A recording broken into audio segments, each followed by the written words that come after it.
تسکین الصدور اتنی موٹی کتاب اور عقیدے پر ایک قطعی دلیل موجود نہیں جو قطعی ثبوت بھی ہو، قطعی دلالت بھی ہو، اور اپنا موعود عقیدہ روح جسم میں ہے یا تعلق قیام و قعود ادراک دنیاوی عادتاً پیدا ہو جاتا ہے، پوری تسکین اول سے آخر تک پڑھ لو تقریضوں سمیت، ایک بھی دلیل موجود نہیں اہل سنت کے اصول کے مطابق۔ اب یہاں ایک اور عبارت بھی بڑی مزیدار ہے، یہ بھی سن لو۔ یہی پی ایچ ڈی لندن صاحب فرماتے ہیں اکابر امت اور علماء دین کی پیروی ہو یا بزرگان اہل بیت کی فرما برداری، یہ سب اطاعتیں کتاب و سنت کی اطاعت کے تابع رہیں گی۔ اکابر امت اور علماء دین کی پیروی ہو یا بزرگان اہل بیت کی فرما برداری، یہ سب اطاعتیں کتاب و سنت کی اطاعت کے تابع رہیں گی۔ ان کی اطاعت معروف امر میں ہوگی اور غیر معروف یا کتاب و سنت کی مخالفت میں ان کی اطاعت ہرگز جائز نہیں، چاہے جائے کہ لازم ہو۔ یہ بات سمجھنے والی ہے۔ آج اگر ہم یہ بات کرتے ہیں کتاب و سنت کی پیروی ہوگی، اکابر کا احترام کریں گے، بزرگان دین کا احترام کریں گے، لیکن کسی بزرگ کی بات شرعی حجت نہیں، شرعی دلیل نہیں، اور عقیدے کے اس بات کا تو معاملہ جدا ہے، تو آگے سے کیا جواب ملتا ہے؟ اچھا بزرگوں نے نہیں سمجھا، اکابر نے نہیں سمجھا، تم نے زیادہ سمجھا ہے۔ اب یہاں وہی ڈاکٹر سے کوئی پوچھے، یہ کہتے ہیں اکابر امت علماء دین کی پیروی ہو یا بزرگان اہل بیت کی، یہ کتاب و سنت کے تابع معروف میں ہوگی، غیر معروف میں نہیں ہوگی، اس میں نہیں ہوگی۔ اب کوئی سوال کرے کہ حضرت جی اکابر امت علماء دین اور اہل بیت نے قرآن نہیں سمجھا، قرآن و سنت نہیں سمجھا، تجھے زیادہ سمجھ آیا، یہ وہ جاہلوں والے ڈھکوسلے عوام کو یاد کرا دیے گئے جن کا علم کے ساتھ کوئی تعلق ہی نہیں۔ خلاصہ یہاں تک میں نے آپ کے سامنے، ویسے تو ان الظن لا یغنی من الحق شیئا پر بات ہو چکی ہے کہ یہ مسئلہ خود قرآن میں موجود ہے کہ کوئی عقیدہ ظنی دلیل سے ثابت نہیں ہو سکتا۔ بطور تائید کے مولانا سرفراز خان صفدر کی زبانی یہ اقرار اہل سنت کے اصول کا، اور مولانا خلیل احمد صاحب سہارنپوری جن کے ذمے المحند لگائی گئی، ان کی براہین قاطعہ، اور ڈاکٹر خالد محمود، مولانا اشرف علی صاحب تھانوی رحمت اللہ علیہ، ان حضرات کے چند عبارتیں میں نے آپ کے سامنے رکھی کہ عقیدہ کس بنیاد پہ ثابت ہوگا؟ وہ ہوگی کتاب اللہ کی نص قطعی دلالت۔ قرآن سارا قطعی ثبوت ہے، قرآن پاک سب قطعی ثبوت، ہر آیت قطعی ثبوت ہے۔ قطعی ثبوت کا معنی جس کا ثبوت قطعی اور یقینی ہو، تو قرآن کریم سب قطعی ثبوت ہے، لیکن بات اس میں ہوتی ہے کہ جس مسئلہ پر آیت پیش کی جا رہی ہے اس معاملہ میں اس کی دلالت صریح ہے یا نہیں، اس کو کہتے ہیں قطعی دلالت، یعنی اس مسئلہ پر اس کی دلالت صریح ہو، وہاں ادھر ادھر میٹیریل ملانے کی ضرورت نہ ہو، تو یہ قطعی دلالت۔ احادیث کا باب کہ حدیث متواتر یہ قطعی ثبوت ہے، اس کا ثبوت قطعی ہے، اور متواتر کے علاوہ اخبار احاد وغیرہ یہ اس کو کہتے ہیں ظنی الثبوت، کہ جن کے ثبوت میں ظن ہے کہ یہ نبی کریم علیہ السلام کی بات ہے بھی صحیح یا نہیں، اس باب میں ہوتا ہے ظن، کیونکہ آگے راوی ہے اور راوی روایت جو بیان کرتے ہیں اخبار احاد، اس میں آگے باتیں چلتی ہیں مختلف، تو بہرحال محدثین اہل اصول اور فقہاء اہل اصول اور متکلمین اس بات پہ متفق ہیں کہ خبر واحد اپنی سب شرطوں سمیت صحت کی ساری شرطیں ہوں تو وہ ہے ظنی الثبوت۔ یہ بات ذہن میں رکھ لو، یہ بھی عوام میں یہ بات کرتے ہو جی یہ حدیث آ گئی، بھئی جب خبر واحد ہے تو وہ ظنی الثبوت ہے، اس کو قطعی طور پر پیغمبر کی طرف نسبت کرنی جائز نہیں، اس لیے ظنی مسائل کا اس بات تو ہوگا، عمل فروعات ظنی مسائل میں وہ حجت ہوگی، جیسے بعض پرویزیوں نے اور منکرین حدیث نے اس کو بہانہ بنایا کہ اخبار احاد ظنی ہے لہذا حجت ہی نہیں، یہ بھی ایک بہت بڑی بدبختی ہے اور غلوب ہے۔ اخبار احاد حجت ہیں، لیکن حجت ہیں کس باب میں؟ فروعات میں۔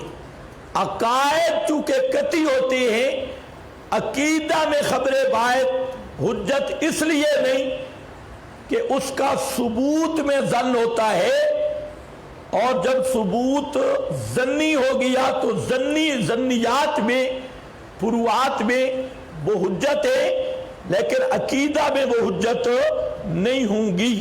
صرف اتنی بات ہے۔ اب دو طرف دو لینے چل پڑی، ایک اہل بدعت ہے، انہوں نے اخبار احاد چھوڑو، ضعیف موضوع مختلف فی منکر شاذ روایتوں سے اپنے عقیدے کی گاڑی بھگانی شروع کر دی، اور دوسری طرف وہ پرویزی منکرین حدیث انہوں نے اخبار احاد کے ظنی کے لفظ کو لے کر مطلقاً حدیث کا انکار کرنا شروع کر دیا۔ لیکن صراط مستقیم اور حق مسئلہ یہ ہے اہل سنت والجماعت کے تمام عمائدین اکابرین جس پر ہیں کہ ہر دلیل کو اس کی حیثیت دی جائے گی، عقائد کے باب میں کوئی خبر واحد حجت نہیں، اور رہ گیا عمل فروعات ظنیات، اس میں خبر واحد حجت ہے، اور یہ بات اپنے مقام پر مدلل مبرہن موجود ہے کہ اصحاب رسول سے لے کے پوری امت اخبار احاد پہ عمل کرتی آئی، لیکن کس باب میں؟ فروعات میں، عملیات میں۔ اس لیے جو مطلقاً حجیت حدیث کا یہ بہانہ بنا کے منکر بن جائے جی ظن آ گیا اور حدیث کا ہی انکار کر دے حجیت حدیث کا، تو اس کے کافر ہونے میں کوئی شبہ نہیں۔ لیکن اگر کوئی اخبار احاد کی دوسری لین لے کر قرآن مقدس پر اس کو حاکم مانے یا قرآن مقدس کے مقابل خبر واحد پہ اڑ جائے تو اس کے بھی کافر ہونے میں کوئی شبہ نہیں ہے۔ دونوں لینے ذہن میں رکھو۔ تو خیر بہرحال یہ میں نے چند باتیں بیان کر دی کہ عقیدہ ثابت کس طرح ہوگا۔ اب ذرا بات سمجھے، مابین نظام اصلاح جھگڑا کس بات میں ہے وہ میں وضاحت سے بیان کر چکا ہوں، اور پھر تھوڑا سا دوہرا دیتا ہوں کہ جھگڑا نفس حیات میں نہیں، مسئلہ نفس حیات، حیات النبی مثل حیات شہداء، اس کو میں پورے دلائل سے بیان کر چکا ہوں۔ اس لیے ایک یہ جو شور کرتے ہیں کہ یہ حیات النبی کے منکر ہیں، ہم حیات النبی کے قائل ہیں، یہ بالکل جھوٹ بولتے ہیں۔ حیات النبی کے ہمارے اکابر میں سے کوئی بھی منکر نہیں، اشاعت التوحید و سنہ میں کوئی نہ آج نہ پہلے حیات النبی کا منکر کوئی نہیں، حیات شہداء کا منکر کوئی نہیں، حیات الانبیاء کا منکر کوئی نہیں۔ یہ ہم دلائل سے ثابت کرتے ہیں حیات الانبیاء، اور آپ نے دیکھ لیا جس طریقے سے ہم دلائل سے ثابت کرتے ہیں، یہ حیات حیات کہنے والوں کو اس کی ہوا بھی نہیں لگی اور انہیں طریقہ بھی نہیں آتا۔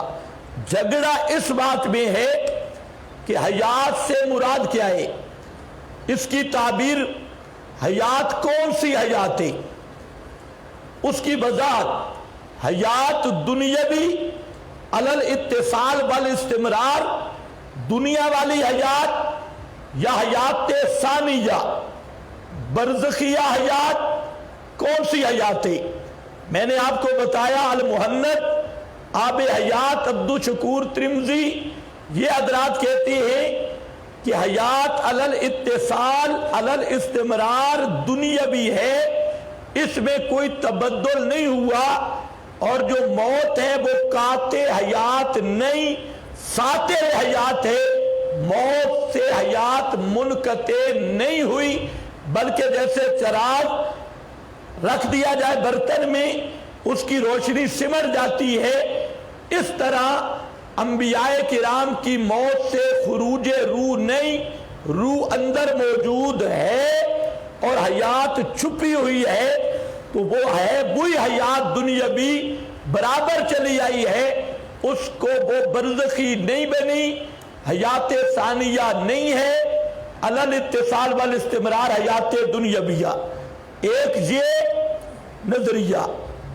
دوسرا، جب اس سے یہ بزدل بھاگتے ہیں، لوگوں کو تو کہتے ہیں المہند، بزرگ، اکابر، مولا عبدالشکور نے تو وہاں لکھ دیا اکابر کعب حیات والے مسئلے پہ اجماع ہے، تو اب اس اجماع پہ رہو نا، کیوں بھاگتے ہو؟ المہند والے مسئلے پہ رہو، کما حققہ مولانا محمد قاسم نانوتوی فی آب حیات۔ یا المہند تمہارے نزدیک تو قرآن سے بھی معاذ اللہ زیادہ قطعی کتاب ہے، تو تم اس آیت کے کیوں منکر ہو؟ المہند کی جو تم کل قرآن سمجھتے ہو، ان المہند کل قرآن، تو اس آیت کو مانو، اس کو ماننا چاہیے، لیکن بزدل اس سے بھاگتے ہیں۔ اس لیے میں صاف کہہ رہا ہوں، یہ جتنے للڑ والے بدعتیں کبھی بھی آپ کے سامنے بھول کر بھی یہ عقیدہ اپنا ظاہر نہیں کریں گے کہ حیات علی الاستمرار علی الاتصال دنیاوی ہے اور موت سے حیات ختم نہیں ہوئی، موت قاطع حیات نہیں، اور انبیاء کی ارواح ابدان سے نکلی نہیں، حبس ہوا ہے، خروج یا انفکاک نہیں۔ یہ اہل بدعت کا جو اصل عقیدہ ہے جس سے جھگڑا شروع ہوا، یہ مر جائیں گے سارے کے سارے، کبھی بھی یہ عقیدہ لکھ کر دینے کے لیے تیار نہیں، اور اس عقیدہ پہ آپ سے گفتگو کرنے کے لیے بھی تیار نہیں۔ نعرے نہ لگاؤ، ٹائم تھوڑا ہے، کیونکہ ان کا بھی حضرت ابراہیم کے باپ آذر کی طرح دل بوجھ گیا ہے کہ ہم جھوٹے ہیں، ہمارے پاس دلیل موجود نہیں۔ دوسرا مابین نزاع، یہ اصل یہ مابین نزاع تھا جہاں سے مسئلہ چلا ہے، وہ کیفیت موت تھی، یہاں سے چلا تھا مسئلہ، اس کو انہوں نے مینڈکوں کی طرح جمپ لگایا، آگے بھاگے۔ اب جو دوسرا مسئلہ ہے وہ یہ ہے، انہوں نے کہا ہم دنیاوی بھی مانتے ہیں، برزخی بھی مانتے ہیں، حیات دنیاوی بھی ہے، پہلے تو چل رہا تھا دنیاوی یا برزخی، یہ ایک اختلاف تھا، پہلی کتابوں میں بھی یہی موجود ہے کہ اشاعت التوحید و سنہ والے حیات برزخیہ مانتے ہیں، اور یہ جو للڑ ہے یہ حیات دنیاویہ۔ یہ جو مناظرہ طے ہوا بہاولپور میں حضرت شیخ القرآن مولانا غلام اللہ خان کا اور سید عنایت اللہ شاہ سے بخاری رحمت اللہ علیہ کا، محمد علی جلندری، لال حسین اختر وغیرہ کے ساتھ، وہاں پر بھی تحریر موجود ہے فریقین کی، کہ یہ فریق شیخ القرآن وغیرہ یہ حیات برزخیہ کے قائل ہیں اور مد مقابل حیات دنیاویہ کا قائل ہے. اس پر مناظرہ طے ہوا. لیکن آج کے یہ بزدل انہوں نے اس کو بھی چھوڑ دیا, یو ٹرن لیا. اب یہ کبھی یہ نہیں آپ کو برزخیہ کے مقابل دنیاویہ کی طرف کبھی نہیں آئیں گے. ان کا یو ٹرن یہ لگا کہ دنیاوی بھی برزخی بھی, یہ بھی آ گیا. حالانکہ پہلے یا تھا دنیاوی یا برزخی, یہ مد مقابل تھی. انہوں نے اس کو اٹھایا. اب دنیاوی اس لحاظ سے, برزخی اس لحاظ سے, لحاظ بدل گیا. جیسے میں نے کہا کہ کوئی کہے کہ للڑ مولوی یہ مرد بھی ہے عورت بھی ہے. مرد اس اعتبار سے کہ منہ پہ داڑھی ہے, اور زنانی اس اعتبار سے کہ میک اپ شدہ ہے. اسی طرح کوئی کہے اب دن بھی ہے اور رات بھی ہے. یہ اتنی شرم نہیں آتی جب دنیاوی برزخی کا تقابل ہے, ان کو دنیا آخرت کا تقابل بھی نظر نہیں آتا. پورے قرآن نے دنیا اور آخرت کو مقابل میں ذکر کیا, اور یہ واحد مذہب ہے جنہوں نے دنیا آخرت کو مکس کر دیا. دنیاوی بھی تے برزخی بھی. ہاں, اب کوئی کہے دن بھی رات بھی.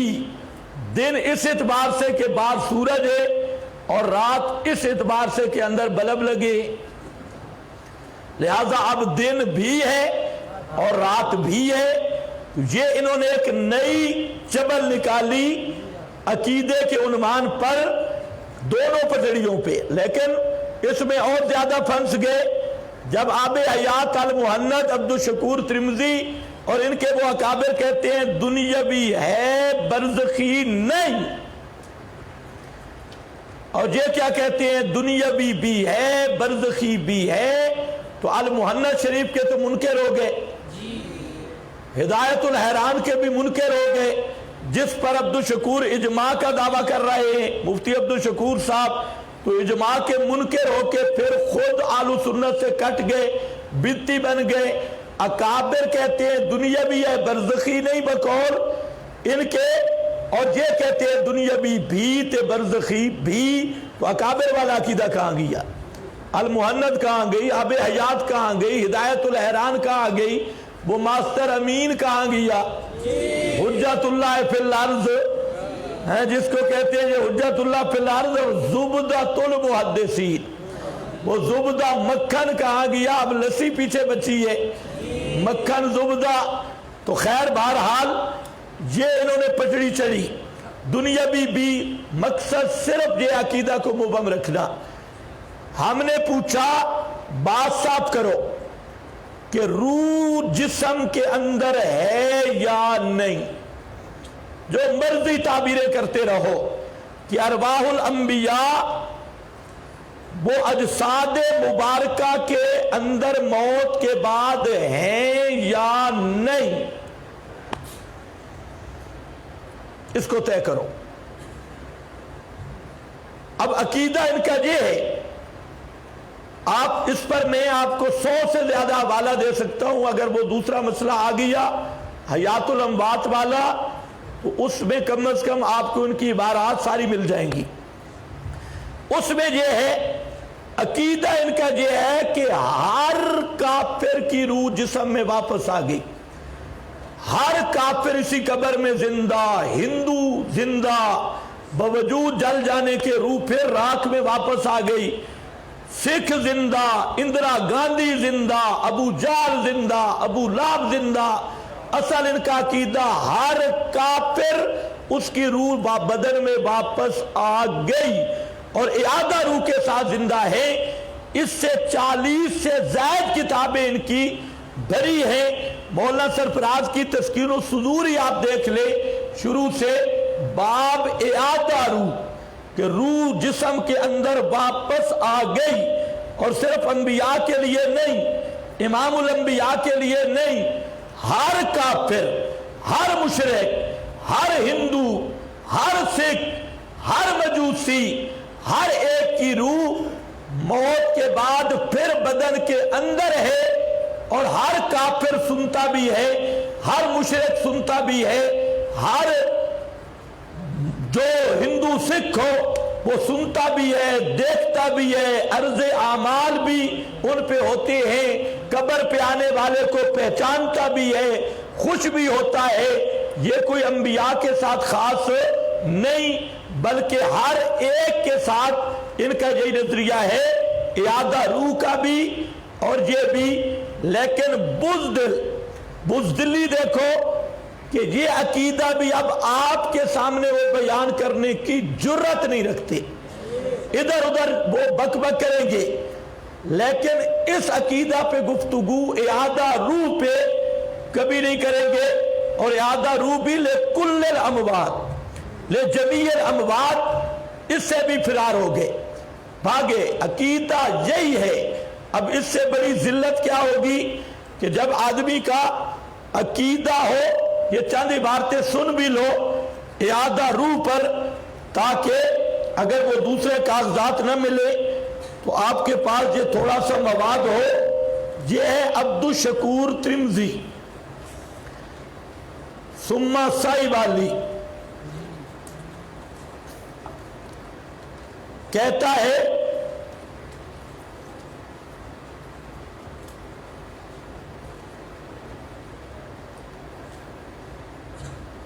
لہذا بعد از وفات ہر میت کے لیے، یہ لفظ سنو، بعد از وفات ہر میت کے لیے بوقت سوال نکیرین ارواح کا اعادہ الی الابدان احادیث سریہ سے ثابت ہے۔ یہ بڑے مفتی صاحب ہیں اور جھوٹ بولتے ہوئے کتنے بے باک ہیں۔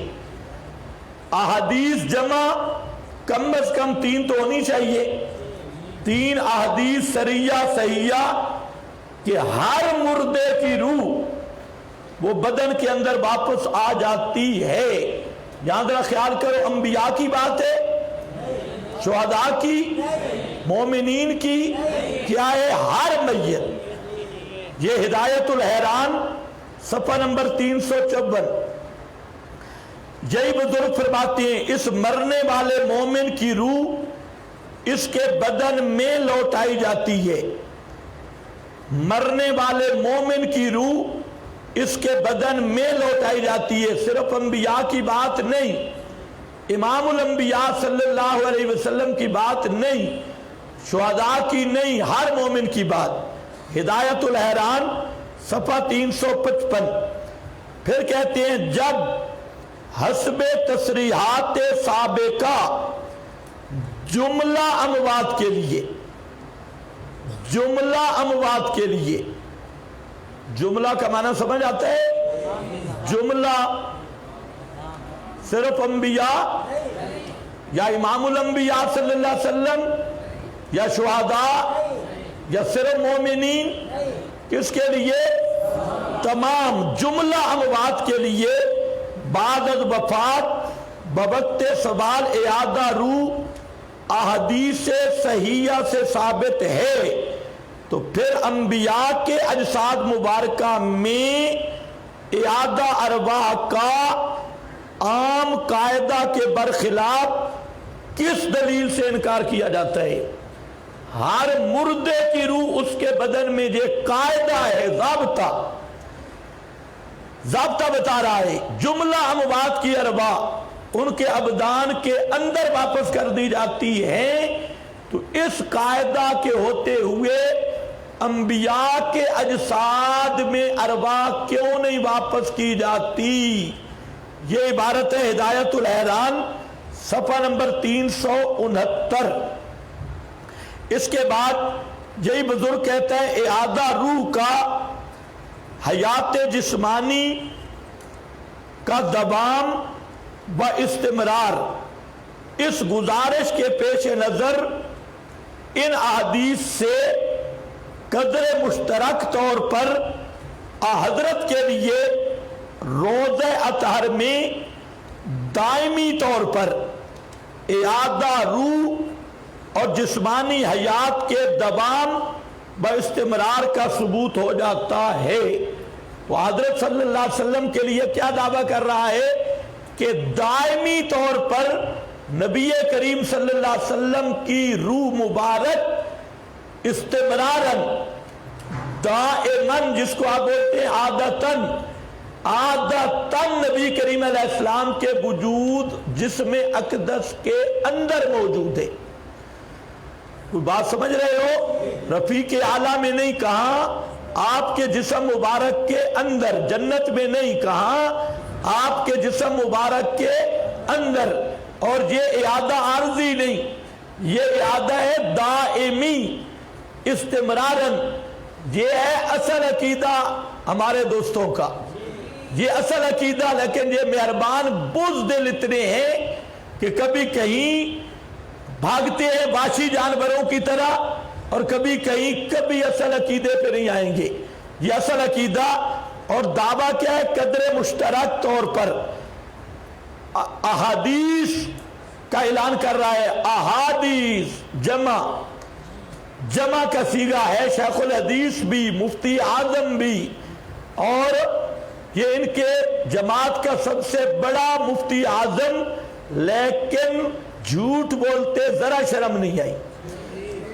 جہاں ایک حدیث صحیح نہیں تو اس کو احادیث صحیح صریح، یہ آگے یہی احادیث متواتر بھی بنتی ہیں، دیکھنا پہلے صحیح ہے پھر صریح ہے، آگے اگلا قدم ہے۔ یہ ہدایت الحیران صفحہ نمبر 365۔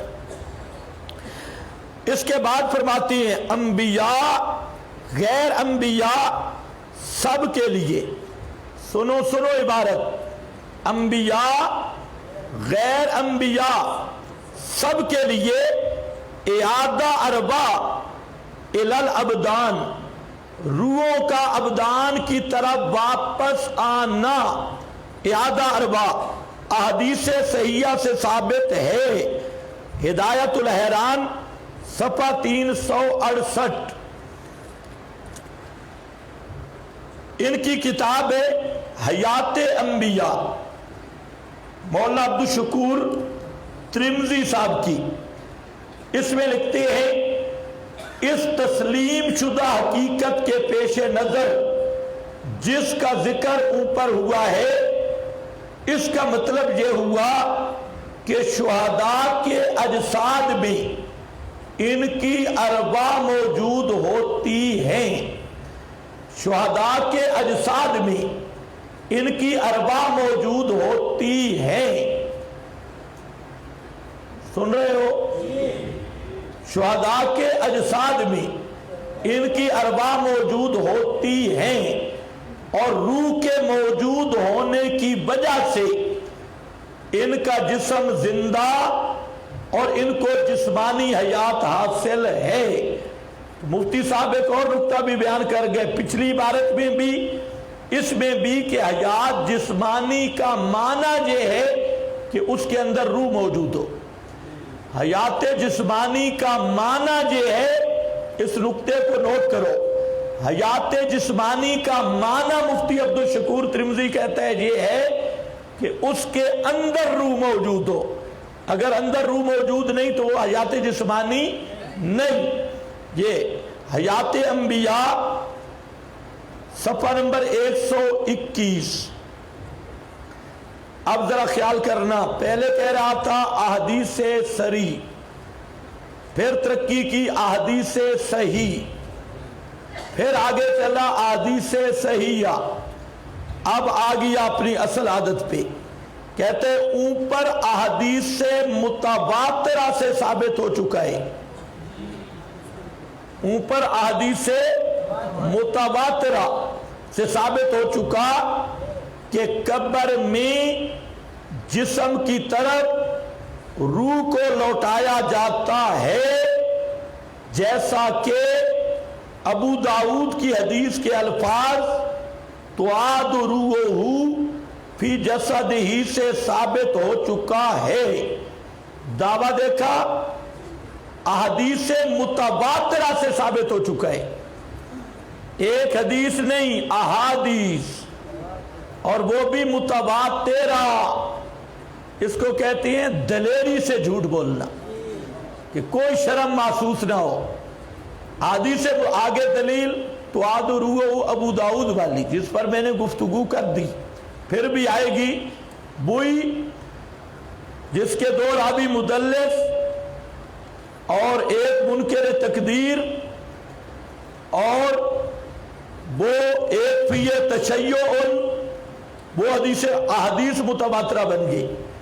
تو لیکن ہمارا مقصد ہے، ثابت ہو چکا ہے کہ قبر میں جسم کی طرف روح کو لوٹایا جاتا ہے۔